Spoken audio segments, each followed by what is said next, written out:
Bonjour, Dongo, le conseiller, l'agripreneur et le promoteur agricole. Alors, ici on parle d'agripreneuriat, ici on parle de techniques agricoles pour mieux réussir vos différents projets. Ici on vous partage nos succès, on partage nos échecs aussi effectivement. On vous évite toutes les erreurs que nous avons commises. Voici un peu les raisons de ces formations que nous faisons. Alors, il faut comprendre qu'au niveau de l'agriculture, comme toutes les cultures d'ailleurs, il y a souvent beaucoup de maladies qui sont, il y a beaucoup d'attaques sur ces plans-là, qui font que souvent on fait des échecs, qui font que les plants, on perd beaucoup de plants. Alors, pour ce faire, il faut quand même une belle maîtrise de ces maladies. Pour mieux les éradiquer, pour mieux les éviter, il faut d'abord les maîtriser. Alors, si vous ne maîtrisez pas ces maladies, il est difficile pour vous de les éradiquer ou bien de les éviter. C'est pourquoi nous allons dans cette formation prendre soin de vous permettre de maîtriser un certain nombre de maladies au niveau de l'EVA. Nous allons partir des feuilles en passant par le tronc et vers la fin, on va terminer par les racines de différentes maladies que les plants d'EVA peuvent contracter. Aujourd'hui, on va parler de l'anthracnose de l'héliaculture. Il y a plusieurs sortes d'anthracnose pour les autres cultures, mais on va parler de l'anthracnose pour l'EVA culture. Il faut dire que l'anthracnose pour l'EVA culture est causée par un agent pathogène tout simplement qu'on appelle le Cholectotrichum qui cause cette maladie-là au niveau des feuilles, surtout au niveau des feuilles. Je vous ai dit, on va parler des feuilles, au niveau des feuilles. Alors, comment il se manifeste sur les feuilles? Vous allez voir que lorsque ces parasites-là sont sur les feuilles, bien évidemment, on va voir que les feuilles sont recroquevillées, rabougries sur elles-mêmes. C'est les signes que vous allez voir apparaître sur les feuilles. Maintenant, vous allez voir que sur les faces, lorsque vous passez la main dessus, c'est comme une personne qui a des boutons sur le visage qu'on peut voir de manière apparente. Mais c'est la même chose que quand vous passez, même à vue d'œil, vous allez voir qu'il y a des boutons sur les feuilles, effectivement, des boutons rugueuses sur la partie dorsale, la face dorsale des feuilles, il y a ces boutons-là qui apparaissent tout simplement au toucher. On peut facilement les sentir. Avec les lésions, c'est-à-dire que les blessures, effectivement, qui entourent les feuilles, effectivement. Donc, voici comment on peut facilement les détecter, on peut facilement le savoir sur les feuilles. Comment se fait la contamination? La contamination se fait par des spores. Voilà, la contamination se fait par des spores, tout simplement. Et la propagation se fait effectivement par le vent. La propagation se fait par le vent, ça se fait par l'eau, ça se fait par les touchés des hommes. Et une fois que vous touchez la plante et que ces parasites-là sont sur votre main, sur votre corps, bien évidemment, lorsque vous partez dans vos pépinières, vous partez dans votre champ et vous laissez ces germes-là dans votre plantation et ces germes-là vont effectivement se propager dans votre culture tout simplement. Donc, ça se fait par le vent, par l'eau et par les animaux, effectivement, les animaux qui peuvent aussi déplacer ces germes d'une plantation à une autre. Alors, les dégâts sur les pépinières, sur les plantations. Les dégâts vont se manifester à deux niveaux. Il y a les dégâts sur les pépinières et il y a les dégâts aussi dans les JBG. Les JBG, comme je dis, dans la formation, vous allez en parler, ce sont les jardins. JBG, ça veut dire jardin de bois, de greffe. C'est l'ensemble des clones qu'on prend pour faire les différentes plantations, tout simplement. Jardin de bois de greffe, JBG. Alors, dans les pépinières, par exemple, vous allez sentir un retard de croissance des plants. Ça, c'est très important de souligner. Il y a toujours un retard de croissance des plants. Et lorsque vous greffez avec les plants atteints d'anthracnose, bien évidemment, vous allez voir que le taux de réussite est vraiment faible.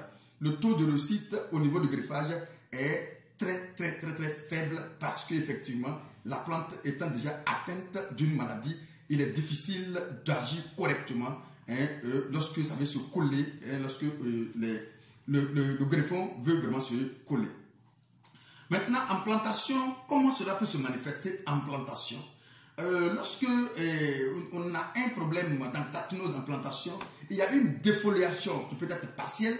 La défoliation, c'est la chute effectivement des feuilles. Cela se manifeste aussi ici, effectivement, au niveau de l'anthracnose. Il y a la chute des feuilles aussi, ici, effectivement. Donc, lorsqu'il y a une anthracnose qui se manifeste dans votre champ, il y a une sorte de chute des feuilles partielle comme totale. Ça veut dire qu'une plante peut être carrément déshabillée de par ses feuilles, toutes les feuilles peuvent chuter et tomber. Alors, il y a aussi la mort des arbres. Il y a la mort des arbres qui peut suivre si vraiment cette attaque est vraiment sévère. Il y a la mort des arbres qui peut suivre bien évidemment. Et bien évidemment, lorsque on est en face des clones sensibles, très sensibles, on est parfois obligé de détruire les clones sensibles qui sont dans nos différentes plantations parce que bien évidemment, lorsqu'ils vont quitter d'un arbre, ils vont aller sur un autre arbre. Donc du coup, ça sera une peine perdue, c'est un échec déjà qu'on a effectué. Mieux vaut abattre, mieux vaut détruire et reprendre carrément avec d'autres clones qui semblent résistants d'autres petits résistants à cette maladie, à l'anthracnose de l'oviculture.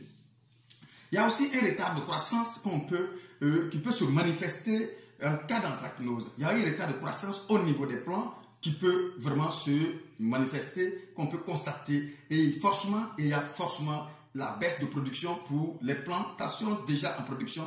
Il y a une très grande baisse de production qu'on peut constater au niveau de votre culture, de votre plantation. Et c'est facile un peu ce qu'on peut noter sur cette partie. Maintenant, qu'est-ce qu'il faut faire? Il faut avoir une fiche de relevé sanitaire. Ça veut dire qu'il faut prendre soin de passer dans votre plantation, observer et prélever, noter, afin de dégager un moyen de lutte efficace pour lutter contre cette maladie. Et puis de savoir effectivement qu'est-ce qu'il fallait faire. Est-ce qu'il faut abattre, il faut détruire, il faut reprendre carrément. Quand vous faites cette fiche, ça va vous permettre effectivement de savoir ce qu'il faut faire en cas d'attaque aussi énorme. Maintenant, dans ce cas-là, il faut savoir que bon, il y a une incidence économique qui est aussi moyen. Économiquement, cet incident est un peu moyen, contrairement à d'autres maladies. Son incident est un peu quand même moyen. Maintenant, qu'est-ce qu'il faut savoir? Toute situation, il y a forcément un moyen, une méthode pour lutter contre ces maladies, contre ces cas qui arrivent dans nos plantations en réalité. Alors, les voies qu'on peut utiliser pour lutter contre, il y a les moyens chimiques. Les moyens chimiques pour lutter contre l'anthracnose au niveau des feuilles, au niveau de l'oviculture. L'anthracnose de l'oviculture. D'abord, qu'est-ce qu'il faut faire dans ce cas-là? Il faut faire une défoliation artificielle par voie aérienne avec de l'étrel. Et il faut faire cette défoliation 20 à 30 jours avant le début de la défoliation naturelle. Il faut le faire avant le début de la défoliation naturelle. Il faut déjà dégager, déshabiller la plante de tout ce qu'on appelle feuilles attaquées. Et du coup, il y a une nouvelle feuille, il y a de nouvelles feuilles qui vont forcément sortir. Et ces nouvelles feuilles-là vont vous permettre bien évidemment de faire une belle plantation et d'avoir de très belles plantations. Il y a aussi des moyens de voies de lutte fongique on peut vraiment utiliser. Voilà, et ces moyens chimiques qu'on peut utiliser, il y a des produits chimiques très efficaces par moment qu'on peut utiliser contre ces agents pathogènes.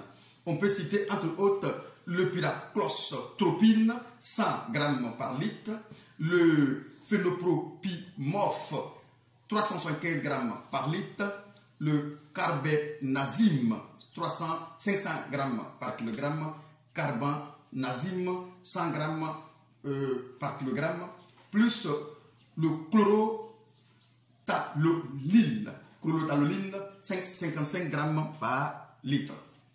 À tout cela, on peut ajouter des adjuvants, on peut faire l'addition des substances adhésives ou tensioactifs, comme par exemple l'huile de banol et invertol. Il y a l'invertol aussi qu'on peut ajouter pour effectivement donner de l'efficacité, renforcer l'efficacité du traitement fongique. L'adjuvant ou bien l'adhésif qu'on met, c'est juste pour permettre au produit fongique d'avoir une grande efficacité et d'être beaucoup plus durable sur les feuilles. Parce que ça forme une forme d'adjuvant, du coup ça va être collé longtemps sur la feuille afin d'être plus ou moins efficace à long terme.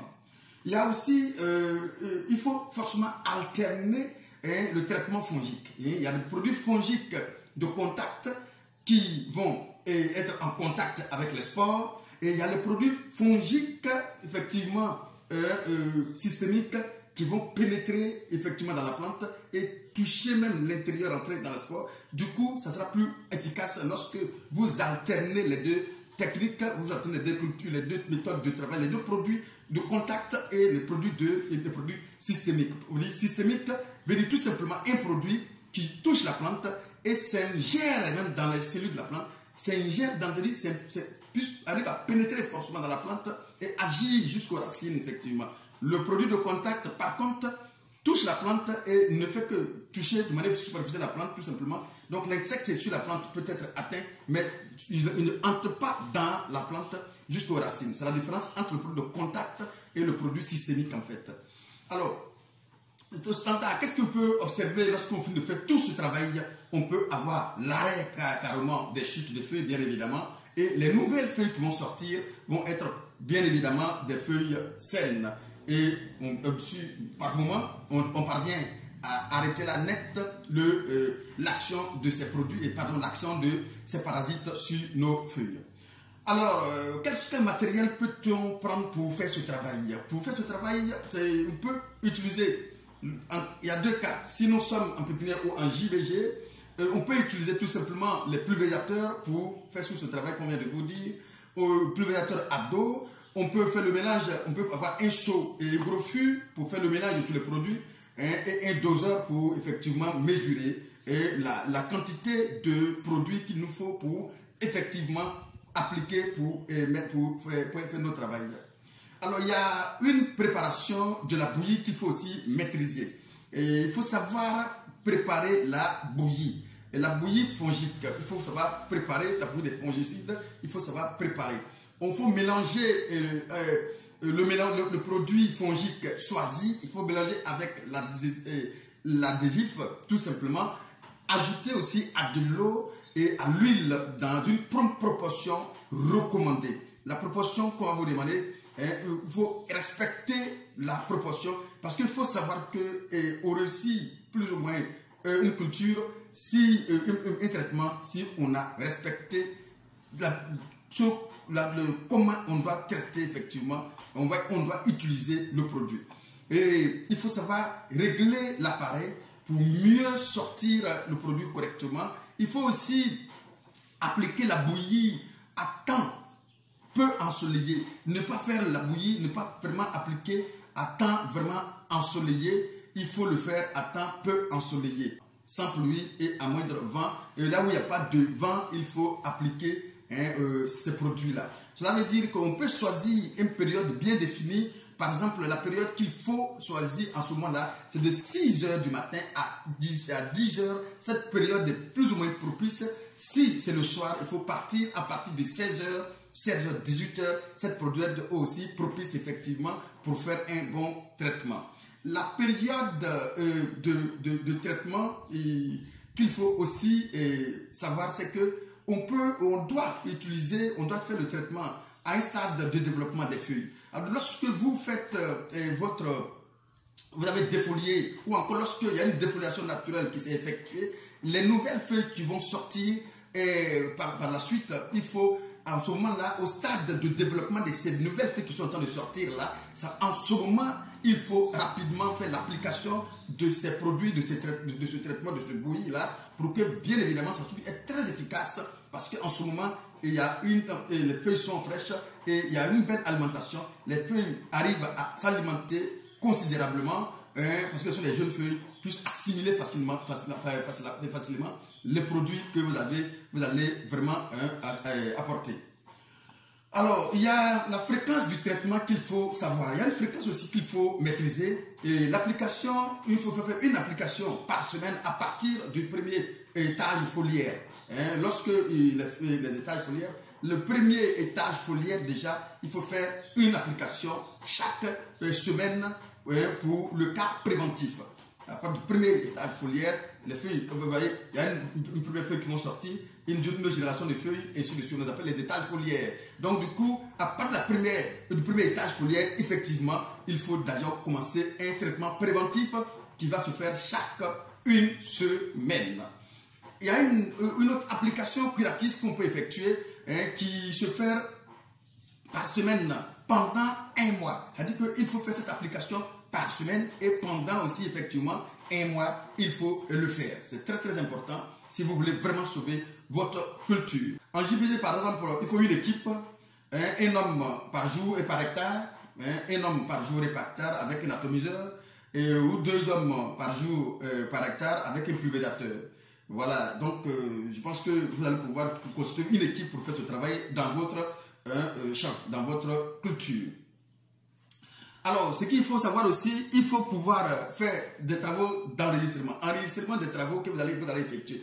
Quand on dit enregistrement, ça veut dire que vous allez identifier la parcelle où vous avez travaillé, vous allez identifier la date à laquelle vous avez fait votre travail, vous allez identifier le produit que vous avez utilisé pour faire le travail, vous allez identifier la surface que vous avez traitée, bien évidemment, le nombre de personnes que vous avez utilisées par jour et par hectare, et le nombre de litres que vous avez utilisé et le nombre de litres que vous avez utilisé par hectare, effectivement, de produits que vous avez utilisé. Ça semble très efficace pour pouvoir suivre effectivement votre culture. Il y a la préservation, lorsqu'on est toujours en phyto, il y a la préservation de l'environnement qu'il ne faut pas oublier. Cette préservation de l'environnement consiste effectivement à utiliser de préférence les emballages biodégradables qui sont aujourd'hui à la mode et se conformer aux recommandations du fabricant. Tenez compte, lisez attentivement, effectivement, sur la notice, tout est dessus. Si les produits sont achetés dans les endroits bien, effectivement, adéquats, bien sûr, il y a des endroits où on peut acheter. Non, allez-y dans les magasins spécialisés, reconnus dans votre pays pour faire ce travail-là. C'est très important de le faire. Et puis aussi, bien évidemment, ramasser tout ce qui est comme emballage plastique lorsque vous finissez de travailler. Dégagez-vous de tout emballage plastique dans votre plantation parce que vous, non seulement ça pollue vous-même votre sol, votre terrain, et c'est très néfaste pour le sol. Parce que vous savez, le plastique peut passer 500 ans, voire 1000 ans, sans se décomposer correctement. Donc ça devient vraiment un arrêt pour votre sol. C'est très important. Les emballages que vous pouvez utiliser, retournez-les dans votre contrat. Vous pouvez dire que j'ai fini d'utiliser, je vais ramener l'emballage au fabricant de savoir ce qu'il va en faire. Alors, ne pas traiter en bordure des cours d'eau. Ça, on ne cessera jamais de dire. Vous savez, lorsqu'il y a des cours d'eau, les produits chimiques, ce n'est pas du tout bon pour les êtres qui vivent autour de ces cours d'eau. Les poissons et tout ce qui est dedans, ce n'est pas du tout bon pour ces animaux, pour ces êtres qui y vivent. Alors, l'hygiène et puis effectivement la sécurité semble aussi très très important qu'il faut se respecter. C'est-à-dire que pour vous-même, votre propre protection, il y a l'équipement de protection, gants, un masque à gaz, des lunettes, des bottes, des tenues adaptées, semble vraiment nécessaire pour vous-même, votre propre santé. C'est très important de le savoir. Ne pas manger, ne pas boire, ne pas fumer pendant que vous vous traitez. Malheureusement, nous qui sommes sur le terrain, on sait de quoi on parle. On voit quelqu'un qui est en train de traiter le produit chimique et puis il allume sa cigarette et est en train de fumer. Malheureusement, c'est ce que nous constatons.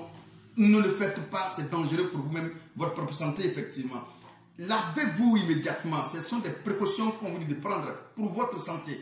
Lavez-vous immédiatement après l'application. Si le produit peut tuer des insectes, c'est que vous êtes costaud, certes, mais ça peut vous tuer à petit feu. C'est pourquoi on peut parler de cancer par là, de cancer par ici, tout simplement parce que ces produits font leur efficacité dans le temps dans votre organisme.